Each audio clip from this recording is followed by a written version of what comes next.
Assalamualaikum warahmatullahi wabarakatuh. Perkenalkan, nama saya Amodia Mukti Ramadhani. Saya berasal dari sekolah SDN Cililitan 02. Kali ini saya akan menceritakan sebuah cerita dengan judul Si Pitung Pendekar Betawi, karya Yuliadi Soekardi dan Nur Ali. Begini ceritanya.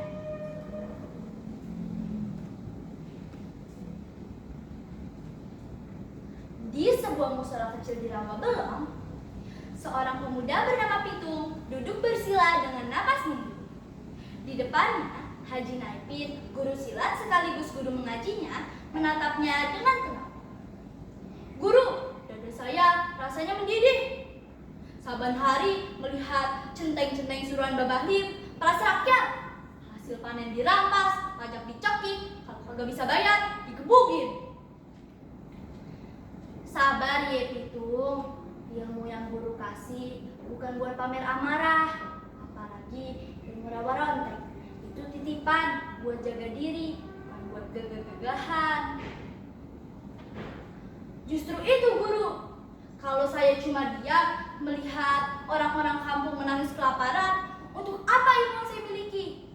Mulai malam ini saya akan beri pelajaran buat kalian tentang darat dan para kompeni itu. Saya akan rampas balik harta rakyat." "Kalau niat kamu mau bela yang benar, guru redo. Tapi ingat Pitung, jangan pernah sakiti rakyat kecil. Jangan rakus, jangan makan harta haram buat perutmu sendiri." "Siap guru, saya pegang sumpah itu." Keesokan harinya di pasar terjadi keributan. 3 centeng suruhan Babah Lim sedang menarik paksa seekor kambing milik kakek tua. "Heh, tua bangka, elo udah nunggak pajak 2 bulan. Kambing lu gua bawa buat bayaran." "Ampun bang, saya lagi gagal panen. Cucu saya sakit, gak ada biaya buat berobat. Ampun bang, tolong jangan diambil kambingnya bang." "Halah, banyak omong, tarik kambingnya." Tiba-tiba tangan kekar mencengkram kerah baju centeng itu dan melemparnya hingga tersungkur ke tanah. "Heh, curi-curi kompeni, beraninya cuma sama orang tua. Kalau mau jago-jagoan, sini lawan sama gua." "Hah, lu gak tahu Pitung lagi berhadapan sama siapa? Gua kagak peduli mau lu centeng siapa. Sini, maju lu semua sekalian. Ciap, ciap, ciap, ciap." Ampun Pitung, ampun Pitung." "Balik lu pada, bilang sama majikanmu si Babang Lim, kalau gue si Pitung yang bakal jadi mimpi buruknya."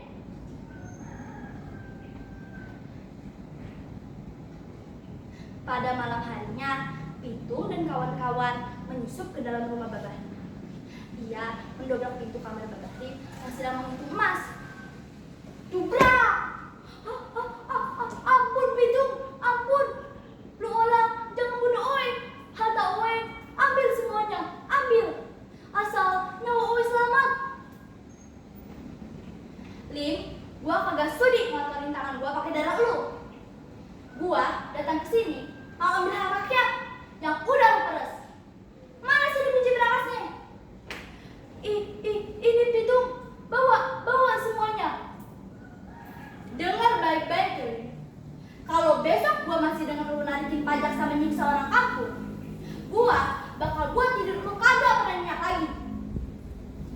Menjelang subuh, Pitung diam-diam mendatangi rumah orang-orang kecil. Ia mengetuk pintu rumah gubuk milik seorang janda tua. Tok tok tok, cekrek. "Siapa yang malam-malam begini?" Lu Pitung, ada apa toh?" "Mak, ini ada sedikit rezeki buat beli beras sama buat beli lauk anak-anak ya mak." "Ya Allah Pitung, duit dari mana ini? Nanti lu ditangkap Belanda, mak takut lu kenapa-napa." "Mak uang kalian sendiri yang dirampas oleh para muntah darat. Gunain aja, Mak, buat makan. Pitung pamit dulu ya, Mak, sebelum matahari terbit. Berita tentang aksi si Pitung menyebar dengan sangat cepat di kantor kepolisian Belanda. Scott Hein, kepala kepolisian Belanda, menggebrak mejanya dengan sangat marah. Godverdomme! Gila! Tuh orang pribumi si Pitung merampok lagi semalam. Bagaimana pengamanan kalian bisa begitu bodoh? Maaf, Menir. Dia dan kawan-kawannya bergerak dengan sangat cepat. Mereka seperti hantu. Alasan, tangkap dia secepatnya. Tapi Menir, kabarnya Pitung mempunyai ilmu hitam.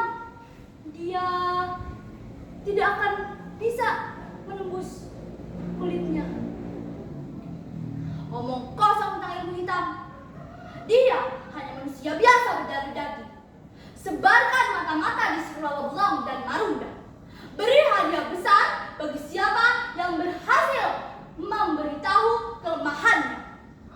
Kita harus tangkap Pitung hidup atau mati. Scott Hein yang frustasi akhirnya menggunakan cara licik.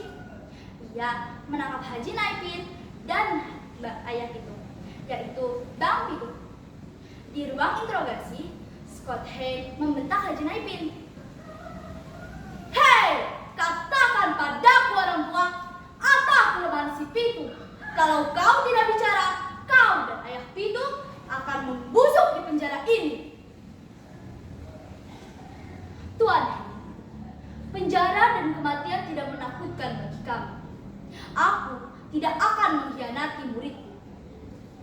Namun, Hein tidak kehabisan akal. Hein menyebarkan mata-mata di kalangan pribumi, yang akhirnya membocorkan rahasia Pitung. Jimat kesaktiannya akan luntur jika ditembak menggunakan peluru emas. Mendengar ayah dan gurunya ditangkap, Pitung tidak tinggal diam. Ia mendatangi markas Scott Hein dengan penuh gagah berani. Hei, gue udah datang. Lepasin ayah dan guru gue. Urusan elu cuma sama gue. Ah, Pitung, pahlawan Betawi yang sombong. Kau masuk perangkapku. Pasukan, tembak! Puluhan tentara Belanda menembaki Pitung, tetapi tidak ada satupun peluru yang berhasil menembus kulitnya. Pitung terus melangkah maju. Tiba-tiba Scott Hein mengeluarkan pistol khususnya yang diisi dengan peluru emas. Dor! Ah! Darah! Ya, peluru tersebut mengenai dada Pitung. Ilmu kebalnya tidak berfungsi lagi. Ia tersungkur ke tanah. Darah mengalir dari dadanya. Hahaha, tamatlah riwayatmu, Pitung. Ah, lu boleh bunuh gue, tapi lu gak akan pernah bisa bunuh semangat rakyat Betawi. Akan lahir pitung-pitung lainnya yang akan mengusir kalian dari tanah ini. Pitung pun menghembuskan nafas terakhirnya. Ia gugur sebagai pahlawan. Belanda mungkin berhasil membunuhnya, tetapi tidak dengan kisahnya. Nama si Pitung akan terus dikenang dalam hati masyarakat Betawi